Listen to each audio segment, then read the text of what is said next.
Bonjour, bienvenue dans ce nouveau numéro de cette année-là. Vous connaissez maintenant la nouvelle formule. On prend une seule année. Cette année, c'est l'année 1978. Pour beaucoup de gens, pour ma part, c'était l'année du football. 78, la France, pour une fois, se qualifie à la Coupe du Monde qui se passe en Argentine, avec les exploits de Platini, Rocheteau, Lopez et tant d'autres. Mario Kempes, oui, mais ça, c'était pas c'était argentin, mon cher François. François, qui fait partie de mes invités. Bonjour François. Et je vais parler de cette année 78. Nicolas Gauthier, que nous avons, rédacteur à Éléments, mais aussi grand patron, grand gourou de Boulevard Voltaire. J'ai le plaisir aussi d'avoir Olivier François. Bonsoir Patrick. Bonjour. Bonjour. Et de Christophe, Alexandre, Maxime, André, peu importe. Ouais. Nous sommes nés en 78, donc un peu de respect, s'il vous plaît. La seule chose que j'aurais à dire, c'est que moi, effectivement, je suis natif de 78, sinon aussi, pas grand-chose d'autre à déclarer. J'avais 9 ans, moi, c'est pas... Vous êtes jeune, néanmoins. J'en avais un peu plus. Ouais. Aussi, 10 ans. 10 ans, ouais, vous étiez déjà un peu politisé. 68, je commençais déjà. Ouais. Moi déjà, je trouvais scandaleux qu'on décide que la France boycotte la Coupe du Monde pour une fois qu'on était et de venir dans ce beau pays. 78, c'est la sortie du dernier bon album des Stones, Some Girls.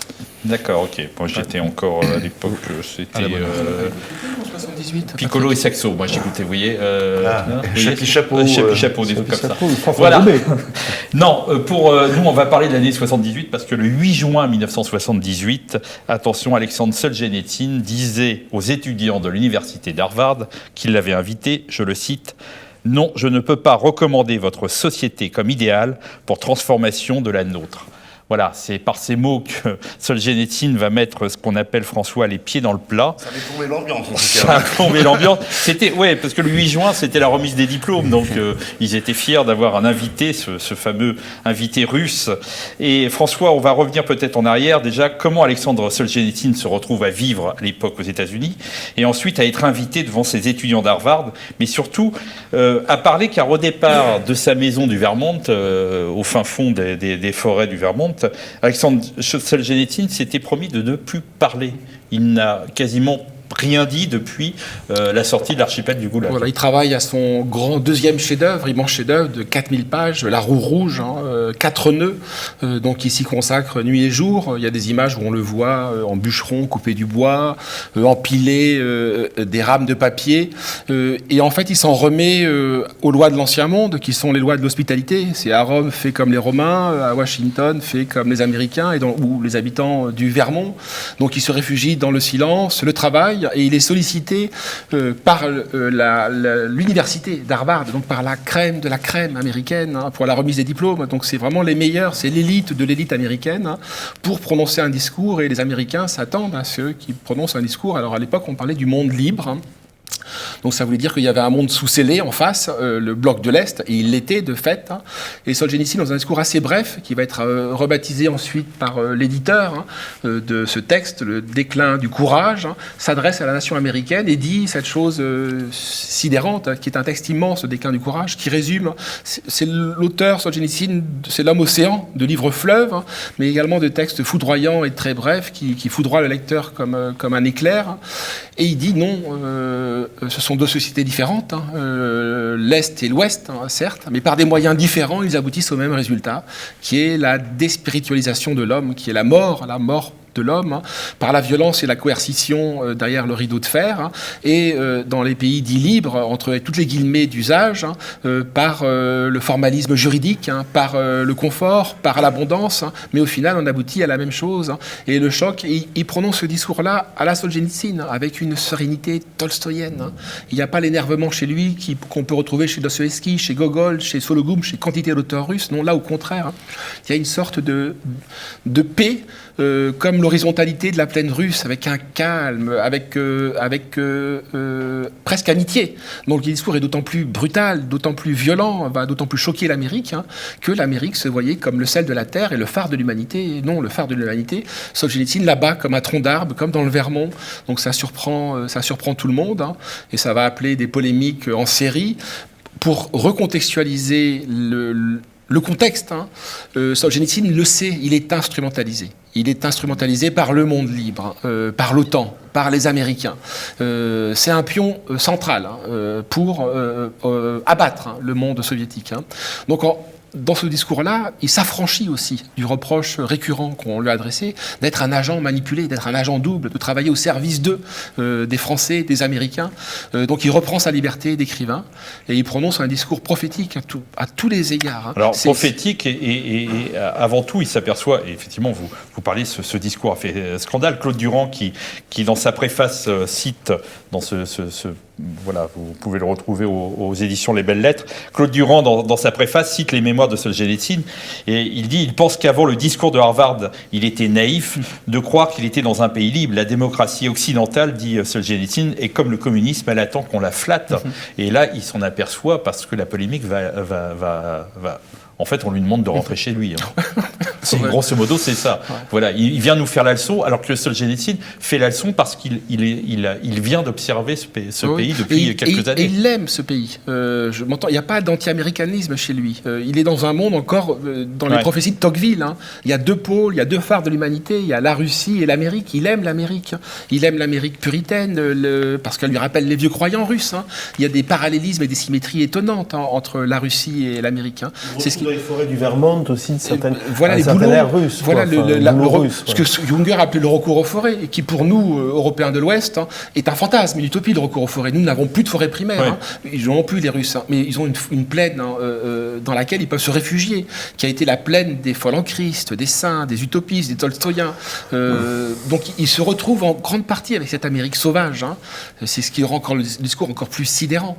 Mais c'est les vertus médiumniques, j'emploie un terme un peu pompeux, mais il avait des antennes tellement fines qui voient tout ce qui ne va pas dans le monde qui est le nôtre, et il voit une crise qui est en train d'arriver et que nous connaissons, que nous traversons. Là, on est encore au sortir de l'après-guerre, dans des sociétés encore d'abondance, même s'il y a eu des chocs pétroliers.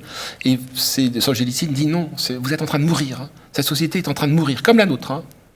Et elle ne se rend pas compte qu'elle meurt. Alors c'est la fameuse parabole de la grenouille. Vous trempez une grenouille dans un bain d'eau chaude, la grenouille meurt. Vous mettez une grenouille dans un bain d'eau froide que vous portez à ébullition très lentement, elle meurt, mais elle ne s'en rend pas compte. Alors le plus troublant dans son discours, c'est l'incroyable actualité, effectivement c'est sa modernité. Il constate très rapidement la difficulté, la faiblesse de l'Occident vis-à-vis de ses anciennes colonies. Il leur dit clairement, je le cite, « Nous mesurons maintenant combien cette conquête aura été brève, en parlant de l'époque coloniale, brève et précaire. Semble-t-il que la conception du monde qu'il avait engendré, l'entreprise était vicieuse. Actuellement, le rapport entre les métropoles et les anciennes colonies s'est inversé et souvent le monde occidental, passant à l'autre extrême, fait preuve d'une complaisance servile. Cependant, il est difficile de prévoir à combien se montrera la facture présentée par les anciennes colonies et de dire si l'Occident finira jamais de la payer. Mais quand il aura restitué ses dernières terres coloniales et donné de surcroît tous ses biens. » C'est-à-dire qu'il s'aperçoit que c'est l'époque où on parle du tiers-monde. Ce tiers-monde va se redresser, se révolter contre l'Occident, et cet Occident ne fera strictement rien. Et ça, il s'en aperçoit dès 78. Le basculement, il s'aperçoit du basculement du monde, du rapport Est-Ouest, mais Nord-Sud, pareillement, avec cette idée qui tombe sous le sens, à laquelle nous n'avions pas songé, en tout cas nos aïeux n'avaient pas songé, même si le colonialisme a été porté, en particulier en France, par les radicaux socialistes, rejoints par la droite assez tardivement, en définitive, fin du XIXe siècle. Au départ, c'est la République qui conquiert l'Afrique pour imiter les Anglais. C'est cette histoire de flux et de reflux, de va-et-vient. Il y a une ironie de l'histoire. Nicolas Gauthier. Hubert Védrine dit des choses assez similaires aujourd'hui et avec le recul, et où il nous explique que la toute-puissance occidentale a été une parenthèse qui a duré à peu près 2 siècles. On redécouvre, maintenant on parle beaucoup de la Chine, des gens redécouvrent dans les journaux que jusqu'à la fin du 19e siècle, la Chine était déjà la première puissance économique mondiale. Donc on a vécu dans cette impression que le monde entier nous regardait, que l'Occident était l'alpha et l'oméga de toute chose.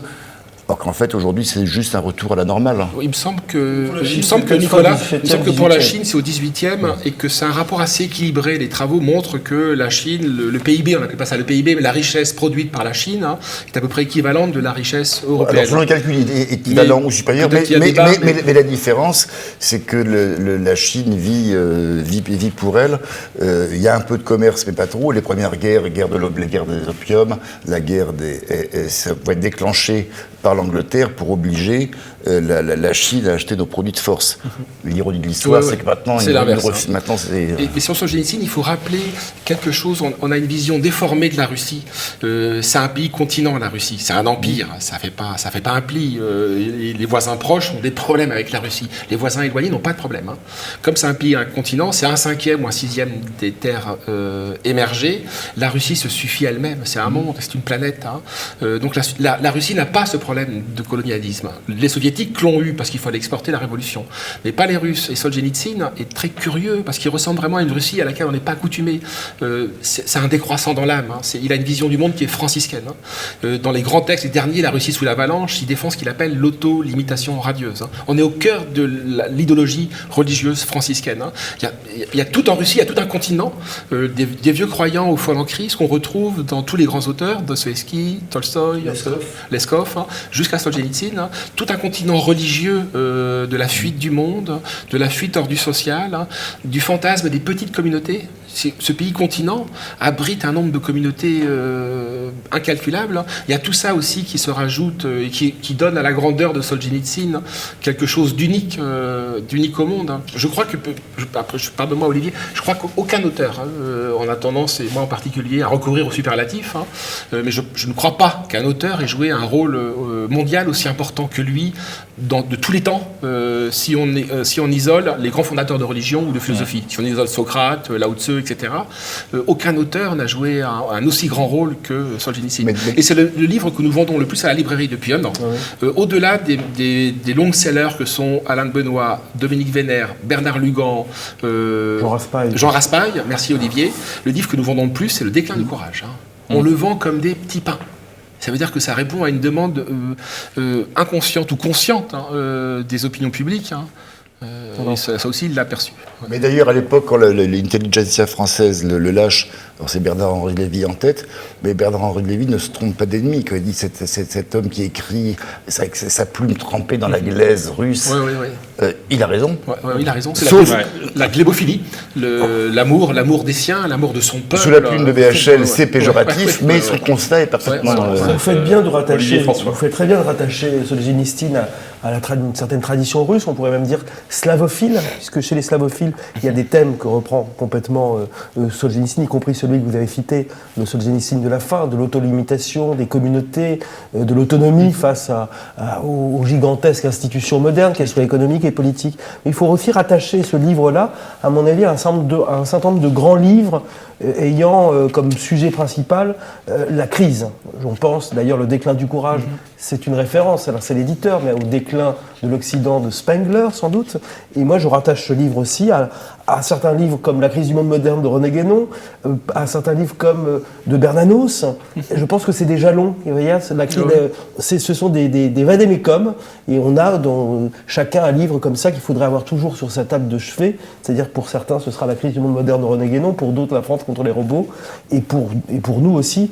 Et maintenant le déclin du courage de Solzhenitsyn, parce que ces livres convergent vers cette critique à la fois du règne de la quantité, pour reprendre le terme guénonien, et puis de la décadence, au fond, et de la décadence très lente, qui pourrit le corps de la société progressivement, sans qu'on s'en aperçoive de manière très tiède, comme une inondation.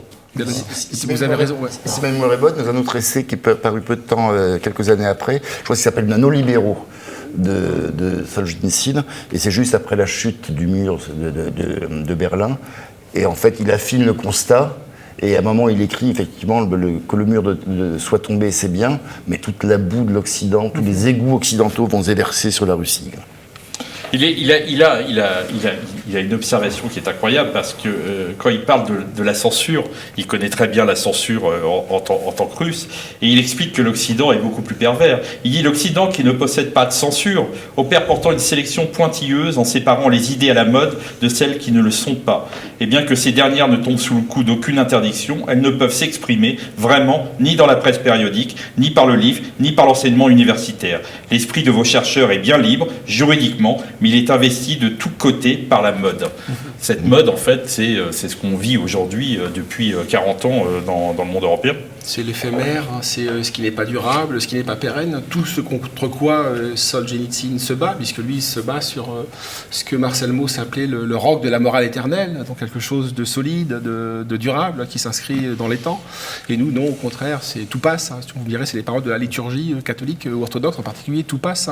La censure est insidieuse parce qu'il n'y a pas de censure.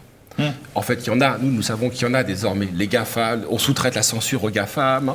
On confond désormais la diffamation et la polémique politique. Pour autant, les mécanismes de censure ne sont pas indispensables puisque nous nous autocensurons. La coercition, c'est nous-mêmes qui l'appliquons. C'est pour ça qu'elle est inodore. C'est pour ça qu'elle est incolore. C'est pour ça qu'elle est aussi vicieuse. C'est le goulag de coton. Le moulag, vous savez que Jean-Yves Le Gallou, n'est pas parvenu à imposer le terme. Alors c'est difficile d'imposer un terme. C'est le moulag, il appelle ça le moulag. Les conditions qui sont les nôtres. Un post-totalitarisme soft. Il y a un terme d'un écrivain français qui s'appelle Bernard Noël, qui est assez important, qui a écrit notamment des très beaux romans érotiques, et qui parle de censure en changeant le début du mot, la censure avec un S. C'est-à-dire que rien n'a de sens, tout c'est le trop-plein. Donc on noie la vérité, par exemple en mêlant la distraction et la réflexion, le divertissement et la philosophie. Et c'est ce qu'on vit en France particulièrement depuis les années 80. La société américaine. Tout peut se dire puisque plus rien n'a de sens. Patrick Oui, j'aurais bien voulu qu'on revienne sur la notion de courage et peut-être que François nous parle de cette notion de courage. Vous êtes en train de revenir sur ma question parce que en fait c'est ça, François, c'est le passage qui pour vous a été le plus important parce que c'est à partir de ce passage-là vous avez construit votre essai Courage. C'est le déclin du courage chez les Occidentaux, mais pour lui c'est pas une critique, c'est une simple observation qu'il fait. Oui, et c'est encore plus terrible. Et c'est un appel et exhortation. À la différence, malgré tout, de Guénon et d'autres auteurs, il n'est pas dans une vision cyclique du monde. Il est porté par une espérance. La fin des temps, bien sûr, mais elle est repoussée. C'est le catéchone, même s'il n'en parle pas. Il y a quelque chose de positif chez Solzhenitsyn. Il pense qu'au bout du tunnel, il y a la lumière. Il pense qu'après le Moloch totalitaire, les siens vont se libérer. Il pense qu'après la glu de la société de consommation, l'homme va se redresser et se réveiller. Donc malgré tout, c'est porté par un espoir chez Solzhenitsyn. Et je pense que l'espoir est indispensable à la question du courage, puisque le courage est un acte d'évolution, un acte volontaire, un acte dynamique. Moi, je compare le courage à Homo erectus. L'homme qui se redresse. Nous nous redressons. Et l'homme qui se redresse, c'est l'homme qui s'affiche, c'est l'homme qui défie, c'est l'homme qui se projette dans l'avenir. Et il y a de ça chez Solzhenitsyn. Mais le constat est accablant. Si nous ne sommes pas courageux, nous sommes morts. Il pense évidemment à Spengler. C'est une annexion de Spengler. C'est que le déclin du courage, c'est le début du déclin pour nous. Donc si nous avons cessé d'être courageux, nous sommes morts. Et de fait, le reflux colonial nous tue. Nous sommes morts de déclassement, les gilets jaunes, mais nous sommes morts de remplacement aussi, faute de courage. Et il faut le lire comme une exhortation au cœur et aux esprits. Sinon le texte n'a pas... Quand je dis que c'est le texte que nous vendons le plus à la librairie, c'est vraiment surréaliste. Il n'est pas cher. La librairie s'adresse à un public étudiant, donc c'est principalement des étudiants. C'est une porte d'accès très facile à Solzhenitsyn, parce que le texte est limpide, c'est une conférence, donc il n'est pas surécrit. Il y a certains textes de Solzhenitsyn qui sont arides, parce que c'est aussi un auteur d'avant-garde, paradoxalement, puisqu'il a, comme beaucoup l'avant-garde soviétique, il a voulu renouer avec le monde des icônes et la culture populaire. Si les gens l'achètent, c'est qu'il y a une soif spirituelle de courage. Sinon, c'est pas concevable. Et si nous partons du principe qu'il n'a plus de courage, nous sommes morts. Autant tout arrêter, autant couper les micros, autant moi je vis en Bourgogne, j'aimerais lire des grands moralistes, je vais me réfugier pour lire des moralistes. Si le monde est fini, donc nous faisons le pari qu'il n'est pas fini. Cela dit, là où il a des raisons d'être optimiste, c'est qu'après l'ère de glaciation soviétique, il y a les années Helsinki qui sont une catastrophe totale. Et arrive Vladimir Poutine, qui allait fréquemment consulter Solzhenitsyn. Donc, La Russie de Poutine, c'est quand même autre chose que celle d'Eltsine, donc comme quoi le désespoir en politique est une sottise absolue. Qui est un constat partagé à la fois par Charles Maurras et Dominique Vénère, étonnamment. Donc, qui a la vertu de réconcilier certains contraires de droite radicale. François Bousquet parlait de redresser. J'ai cité un être que certains d'entre nous aiment et que d'autres aiment moins, qu'il s'agit du général de Gaulle, qui, lorsqu'il allait faire son grand discours à Phnom Penh, qui était un discours de contestation quand même très radical de la politique américaine menée au Vietnam, certains de ses ministres s'inquiétaient, mais mon général, vous allez gêner les Américains. Le général de Gaulle regarde je ne sais plus quel ministre, il dit mais redressez-vous un peu. Redressez-vous un peu. Redressez-vous. Un peu de tenue. Redressez-vous. C'est très amusant, Olivier, que vous parliez du Vietnam, parce qu'il finit son discours sur le Vietnam, et là où il met les Américains en face de leurs contradictions, il leur dit la capitulation des Américains au Vietnam, il dénonce clairement ce pacifisme absurde. J'ai l'impression que lui, en tant que philosophe, et je dirais russe, il pêche par naïveté il voit pas le poids de l'opinion publique, qui est déjà très important, et que aujourd'hui les dirigeants occidentaux ne peuvent pas se faire une guerre sans avoir la vie, et surtout dans les années 60, la jeunesse n'a pas envie d'aller faire la guerre. Et ça, lui, il a du mal à le comprendre, ça. Il est aussi piégé sur cette question-là, parce que vous me l'avez rappelé, Patrick, il est vraiment piégé, puisque sa rhétorique un petit peu anticoloniale, en tout cas post-coloniale, se heurte à la nécessité d'endiguer le communisme au niveau mondial. Donc il encourage, d'un côté, il reproche à l'Occident d'avoir exporté ses guerres en Afrique, en Asie, etc. Et de l'autre, dans l'ancien temps, avec la punition qui a du reflux, c'est-à-dire que désormais on est frappé par l'immigration, on a été chez eux, ils viennent chez nous, c'est un effet boomerang. Et par ailleurs, il veut que nous endiguions le communisme partout, les soviétiques, ou les Cubains, ou les Chinois, déploient. Et donc il y a un petit paradoxe, si vous avez raison, il n'a pas encore. Il ne mesure pas, après j'ai fini, il ne mesure pas une chose qui manque à la Russie. Cela étant, j'aime la Russie. Nous aimons beaucoup sur ce plateau, nous aimons la littérature russe passionnément. Pour autant, la Russie n'est pas l'Occident. Il n'y a pas de société civile en Russie. Donc il n'y a pas d'opinion. Il n'y a pas d'opinion. L'opinion est vraiment l'invention du libéralisme occidental. On le retrouve en France, en Angleterre, en Allemagne, aux États-Unis. Et on n'a pas en Union soviétique. Il commence à y en avoir avec l'émergence d'une bourgeoisie. Mais encore, il y a un pouvoir tellement fort. Je conteste un peu ce que dit François Bousquet. Il n'a en effet pas d'opinion. Mais en Russie, tout de suite après l'effondrement de l'Union soviétique, la fin de l'Union soviétique, il y a eu une espèce de richesse de débats intellectuels, de revues qui seraient d'ailleurs sans doute interdites aujourd'hui en France, de débats, de publications, où tout d'un coup il y a une sorte de soif de redécouvrir les auteurs interdits, etc. Quand je dis il y a eu des opinions, il y a eu des débats. Alors soyons clairs, il y a un début, il y a un embryon de société civile. La société civile, en fait, si on s'intéresse à l'histoire, elle a précédé les constitutions politiques. La création d'une société civile en France, entre autres, par une bourgeoisie, à partir du XIIIe, XIVe siècle, précède de 4 à 5 siècles les révolutions, le temps des révolutions. C'est-à-dire qu'ils ont d'abord conquis leur liberté économique, leur liberté domestique, municipale, avant de conquérir, je parle de la bourgeoisie, ce pouvoir politique. Et c'est vraiment ça, c'est propre à l'Occident. Donc tout ça pour dire que il est évident qu'il ne peut pas moins comprendre que nous, occidentaux, le poids d'une contestation civile au sein de la population. Oui, est-ce que vous juste rappeler Nicolas Gauthier. Sur le Vietnam, il y a un vice de forme qu'il aurait pu dénoncer, c'est que les Américains étaient bien sympathiques de lutter contre le communisme au Vietnam, mais enfin, ils avaient quand même armé, quelques décennies avant, ils avaient armé les communistes vietnamiens contre les Français, quoi. Et vous évoquiez De Gaulle tout à l'heure, quand De Gaulle apprend que les Américains y vont, à l'ambassadeur américain à Paris, je vous souhaite bien du courage. Nous, on vient d'en sortir. Et à la décharge des Américains, sur la question du Vietnam, ils avaient le précédent Chiang Kai-shek, le précédent de Taïwan. Donc ils savaient à quel point c'était difficile en fait, de financer une révolution conservatrice dans des pays qui étaient tentés par un communisme égalitaire. Alors, effectivement, après ce discours, ça va être l'horreur pour lui. Claude Durand l'explique, dans les journaux, on parle de fanatique, mystique orthodoxe, héros de la guerre froide, réactionnaire, doctrinaire féroce, nostalgique des tsars, gifle à la face de l'Europe. S'il ne se plaît pas chez nous, qu'il fiche le camp. C'était dans la presse américaine à l'époque. La parenthèse s'est fermée, là, ce jour-là. Solzhenitsyn, on a commencé à le voir autrement. Et je pense que quand Nicolas Gauthier parlait de Bernard-Henri Lévy, qui, je pense, dès le départ, avait compris la pensée de Solzhenitsyn, je pense que là, il y a divorce entre et en plus, pour aller droit au but, BHL l'écrit noir sur blanc. Oui, de toute façon, son problème, c'est un vieil antisémite. Oui. Bah oui, ça, et du reste, il faut en parler de cette question-là.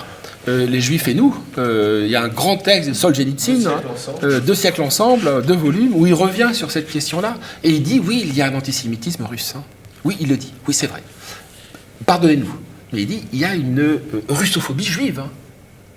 Et ce livre-là, la dialectique est un livre très curieux. Ouais. On lui a beaucoup reproché, en particulier. Alors il y a une autre dimension qui se rajoute à celle-là, c'est qu'il est instrumentalisé en 1974 parce que se met en place la nouvelle philosophie, ce qu'on appelait le courant antitotalitaire. Et on s'appuie donc sur les dissidents, et ça va accompagner, c'est très curieux, ce va-et-vient. Avec Sakharov. Ouais, c'est là leur erreur. Ouais. Mais ce qui se passe est fascinant, parce qu'il y a un bascule, on passe de l'ambassade soviétique, en fait, à l'ambassade américaine. Tous les anciens rouges, ils le sont tous, et des gens qui sont proches de nous, Stéphane Courtois, ils passent tous de l'autre côté. Et Solzhenitsyn leur sert à un moment donné à justifier ce basculement. Mais après, évidemment, Alors il le dit, c'est vrai que sur son antisémitisme, il dit, il parle d'Israël, il fait « S'il est vrai que le Japon est de plus en plus devenu au cours des dernières décennies l'extrême Occident parce qu'il s'est agrégé de plus en plus étroitement au monde occidental, je suis là, mauvais juge. Je pense que l'État d'Israël, au contraire, présente au moins un trait décisif qui interdit de le rattacher à l'Occident, son régime politiquement fondamentalement lié à la religion. » Et là, on trouve qu'il est ambigu sur un passage comme ça. Quoi. Alors qu'il appelle vraiment, on est vraiment au cœur de Tolstoï. Il appelle vraiment à la réconciliation des contraires. Redécouvrons-nous, reparlons. Il n'est pas homme à jeter de l'huile sur le feu. Son livre sur les 2 siècles ensemble, sur le rapport des Juifs avec la Russie et des Russes avec les Juifs, est un type qui fait chef-d'œuvre et très délicat. Il n'y a pas de manichéisme. Il sait que les grands auteurs, il sait que Vassili Grossman, que les plus grands orthodoxes du XXe siècle, presque, sont juifs. Donc c'est beaucoup plus nuancé que ça qu'on aurait dit. Mais il rappelle que dans le courant antitotalitaire, il y a une russophobie qui chez Bernard-Henri Lévy, qui a une dimension religieuse. Donc il la met en vis-à-vis.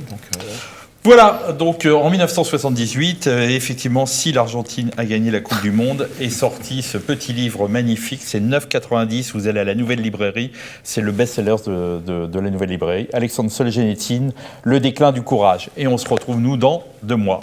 Bonne soirée à tous.